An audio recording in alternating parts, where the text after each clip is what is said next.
Divine rise, blessed be to the day. May it be everything that you require to align you into all it is that you desire. As you rise on this moon day, I had a thought.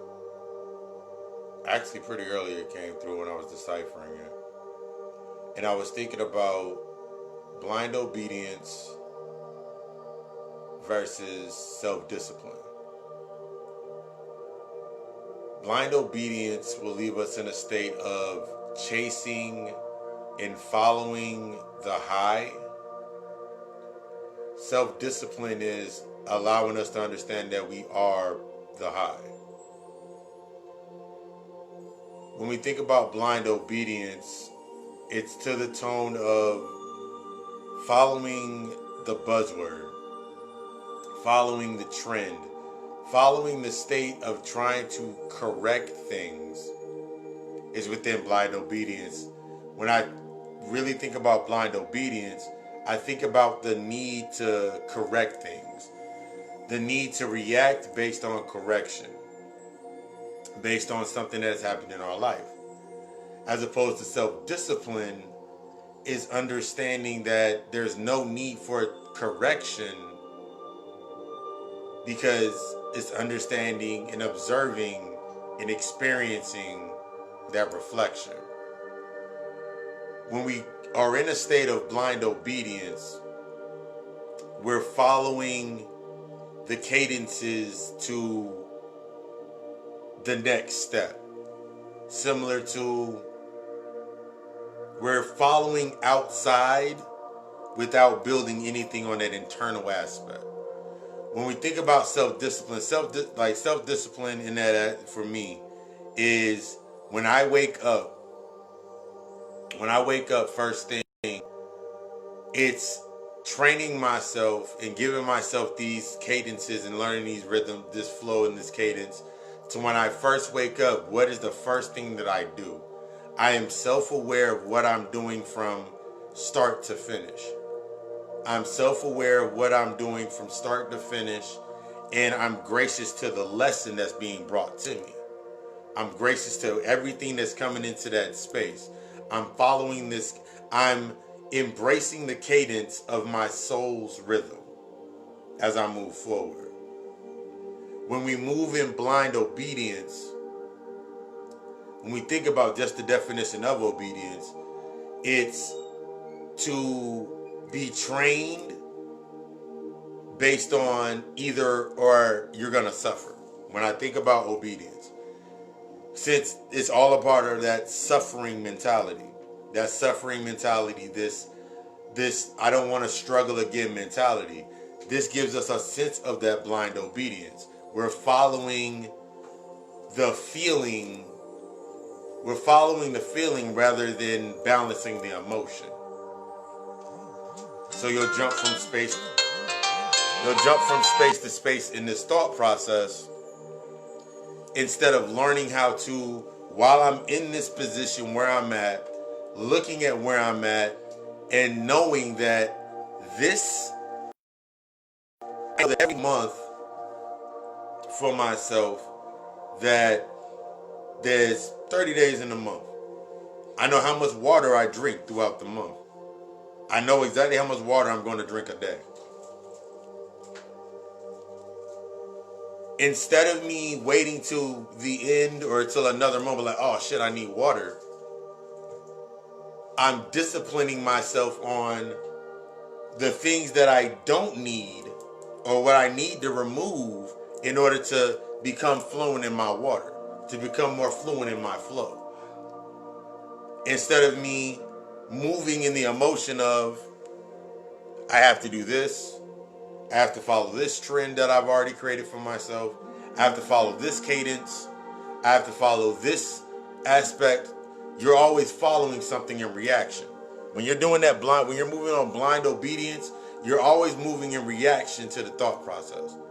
And then at the end of it, there's always has to be a sense of punishment. With blind obedience comes punishment. That self-sympathy, now you're punishing yourself at the end because you knew what you should have done in your beginning, but you weren't listening to the internal voice. You didn't realize what internal voice you were listening to. What were you trying to suppress? What were you trying to build within that space? What are you teaching yourself when you're coming into that aspect of your discipline? This becomes one of the hardest things that comes when people actually move into their disciplines. Is that's that key. That's that reinforcement. You've been doing the work. It's reinforcement. So when we put ourselves into this space mentally, Grand Rising, when we put ourselves into this space of how disciplined am I? My disciplines are based upon me being multi-layering my day. Everything that I'm doing is following a cadence and is gradually becoming more intense. So that intensity now flows naturally throughout my day. I'm naturally in my day. I'm naturally in the next set, in the next set, in the next set, in the next set, and I'm growing in my sets.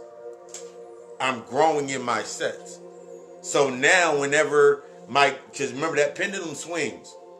So you're always going to have that moment of that high in that space where that energy's peaking out at. You're always going to have the low to make the reset. You're always remember it's this line.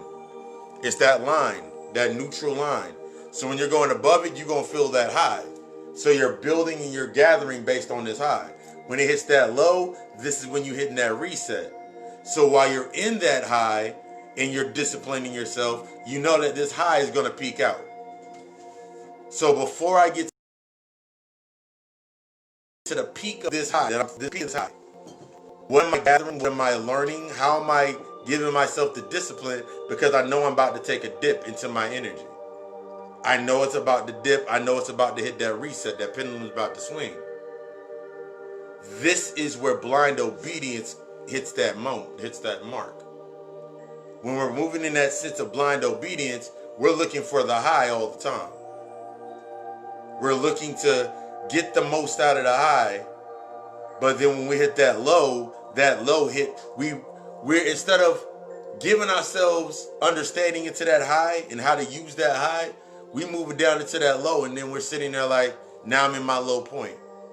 Remember how I said yesterday, if you did not see, yesterday I did the piece on self-sympathy. I was talking about that light.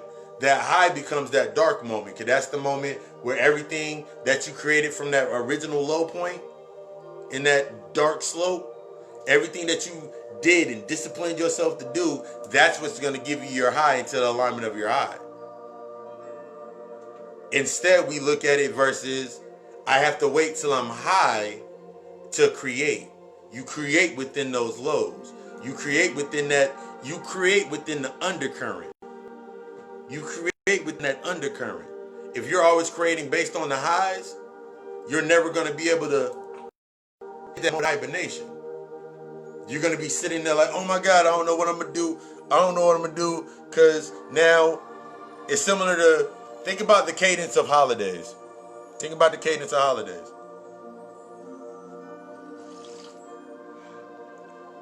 And for black people, tax season is a holiday. So think about the cadence of the holidays.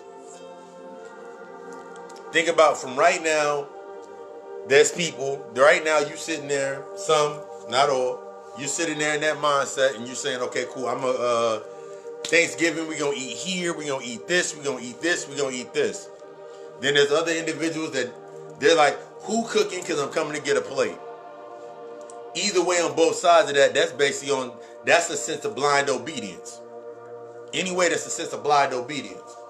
Because I waited until this moment in time to say the same thing I'm doing every single year, and I keep getting the same. Either I get the result I want or I don't get the result I want, but I never learn from that result. I never learn from the result. As opposed to my mindset based on discipline, I know that now this is going to be that heavy time for everybody absorbing all that energy on Thanksgiving and the holidays. These are going to be the moments where I'm going to be doing I'm going to be increasing my fasting. I already do an intermediate fasting. That means I don't eat before 12, and I try not to eat after 8. So between 12 and 8, that is my 12 and 7 really is my window for 12. Between 12 and 7 is my window for where I'm going to be putting food into my system. Fruit, veg, whatever it may be, I'm putting food into my system.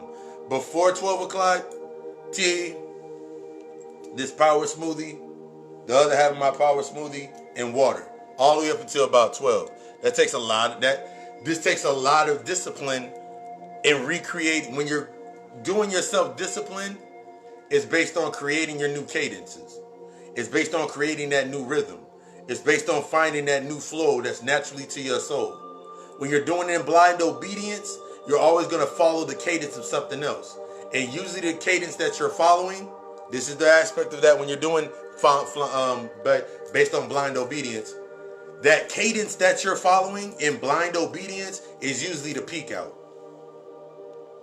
That cadence that cadence that you're following based on following another person, following the high, is usually the peak out. I'll give you an example. Gucci dropped a pair, Jordan dropped some shoes. No, I'll use this, PS5. I'll use this, the PS5. They did the promotion up to the PS5. They already had the PS5 designed. They already had the PS5 ready to ship out. They already had everything done with it. Use that as an example. That with the PS5. So you waiting on the PS5 to drop. It drops at the peak. It drops at the highest point. They built up this, you're building up all of this tension, all of this suspense up at the top, then you release it. Now everybody went and got the PlayStation 5, when everybody go at the Xbox, that shit burning out games all left and right. It's shutting off because it was the first aspect of the prototype. But you had to go get it at the peak of that high. Now you waited all that time to get that high. Now that high drops off. Now you back in your low stage. Now you have to wait. What did you build while you was trying to attempt for that high? Following that cadence of something else. When we follow the cadences of other things outside of us, based on the existence, based on the perception of what we're trying to be, sometimes that long burnout light was burnt out a long time ago. That burnt out light of what you were at a point in time was burnt out a long time ago. But you still trying to follow the obedient cadence of something that no longer exists. And now you sit in your moment now. This is why most people do not this is why most people cannot embrace self-discipline, because it involves them being alone with those thoughts that they created of themselves. It takes an increased level of honesty. It takes an increased level of honesty to sit there with yourself in that space to yourself and realize and face the things that you created. It takes a lot of honesty to sit there and discipline yourself. Because the first cadences of discipline, as I grab this damn cord, the first cadences of discipline for yourself is understanding what you did and how you did it. Remember, I talked about it. If you did not look at if you have not watched the lecture on Friday, Divine Intervention, the first thing that I said within there was the first thing that you have to do when it comes to being honest with yourself, to start disciplining yourself when doing the shadow work with your traumas, is admitting where you benefited from the trauma. Admitting how you benefited from the trauma. That's still going to be your first step. It's going to admit you're benefiting from the trauma. And when I mean by benefiting from the trauma, remember, we're not talking about but I'm not benefiting from it. We're talking about positive and negative. If I'm not dealing with it, I can't go forward. If I'm not dealing with it, it's still there. So everything that I create based on existing is based on the trauma. So guess what? You're benefiting from the trauma. You telling your tragic story without the aspect of accepting or opening up to the solution to work on and heal, you're benefiting from the trauma. that blind obedience to just speak that outside of yourself. That blind obedience to keep following that same cadence that brings you into the space of where you're at and what you've been doing. That blind cadence and that blind obedience to keeping yourself at a certain level in yourself. That's that blind obedience.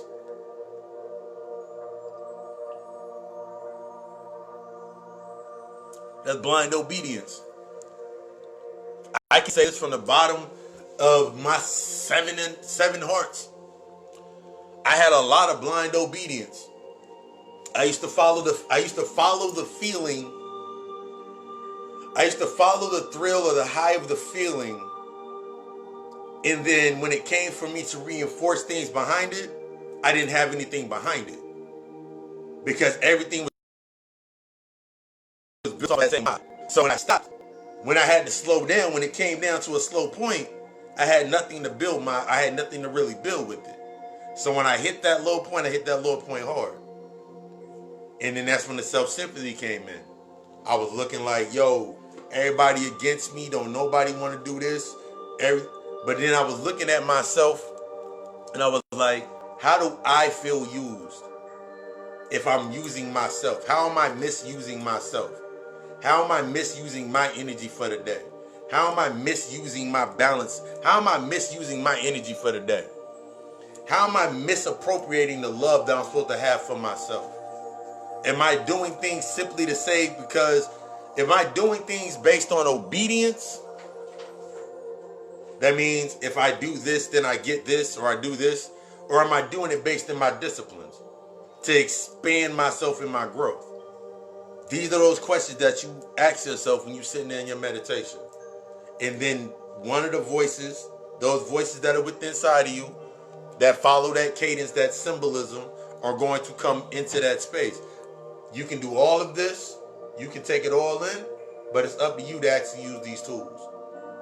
It's up to you to actually want to do that work. No one's going to do this work for you.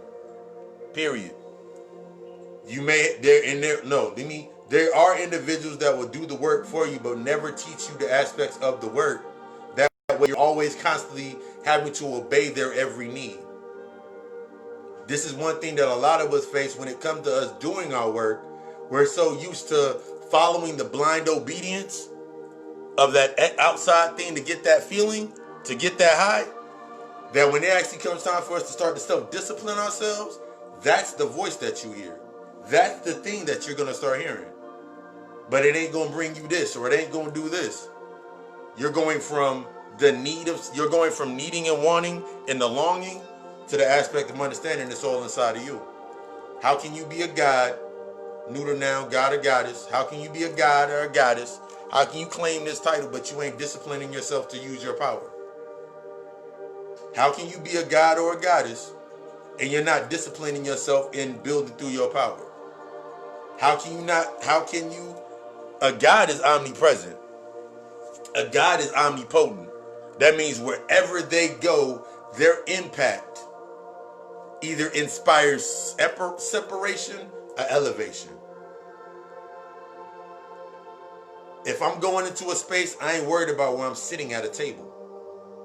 Because wherever I go, wherever part of the table that I sit at, it's always gonna be impacting based on my elevation or separation. I'm not looking for the grass to be greener on the other side, because wherever I stand, wherever I sit, wherever I lay out and lamp up under the tree always got the best shade. The grass is always the greenest. That's disciplining yourself once you embrace that cadence of yourself. Once you embrace that cadence to yourself, nothing shall move you from that point. That's standing on your square. That's standing on your square. That's standing in your truth. That's understanding the balance of the knowledge of yourself. That's me knowing that every rising when I wake up, there's certain things I have to line up to do for myself. It's not for anybody else. It's not to make anybody else feel good. It ain't in reaction to anybody else. I know I got to line up with things that I got to do before I do anything for anything else. Because everything that I'm doing is leading me into my next gracious step. Everything that I'm doing is leading me into my next gracious step, my next aspect of power. Everything is going to lead me into the openness to learn something more. Everything that I'm doing is leading me to do something more, to grow something more. Whatever option that I take with on my journey, I'm open to learning from that space. I'm not reacting to the distraction because I know I have a purpose. Me knowing my purpose, me knowing what my soul's purpose is, me moving in that cadence of me heal. First cadence for your purpose is to heal. The second cadence is to build. The third cadence is going to be that aspect of what you're, after you've healed, after you started building the reinforcement of the boundaries of your healing. The third cadence is going to be that aspect of, okay, cool, I'm in my soul's purpose. But you got to take those steps. And you have to, this is a whole level of honesty and humility to what you've never seen. But I can guarantee you, it's going to be some of the best shit ever. Because once you really take that into your space, everything is going to fall into place as it should. Right now, you following the blind. Right now, a lot of us are following the blind obediences, and then that's that high point tapping out. And then when we hit that low, we super in our lowness. Not realizing that our thoughts created both of these points. It was good while I was riding the high. It was good while I was in that high zone.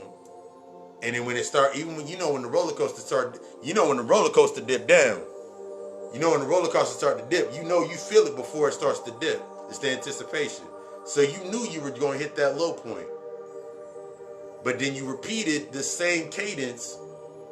You repeated that same cadence to wait for the next high point.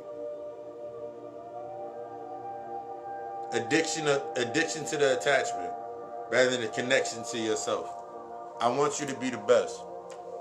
I want you to be the fucking best. Grand Rising. I want you to be the best.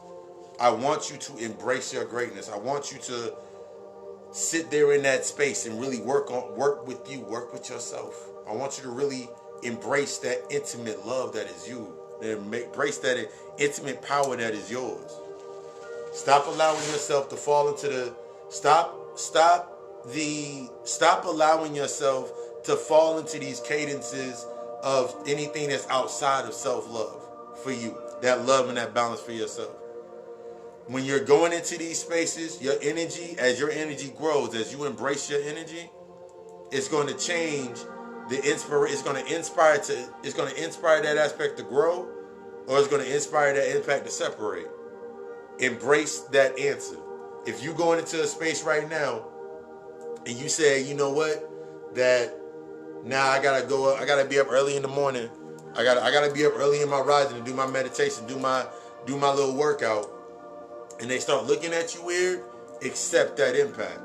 You inspired them to separate. They are not ready for what you are ready for, and that is okay, because this light is not meant for them. Only a few of us gonna make it. Even fewer are going to answer the damn call. Even fewer of them are going to do something after they've answered the call. What stage are you willing to be in?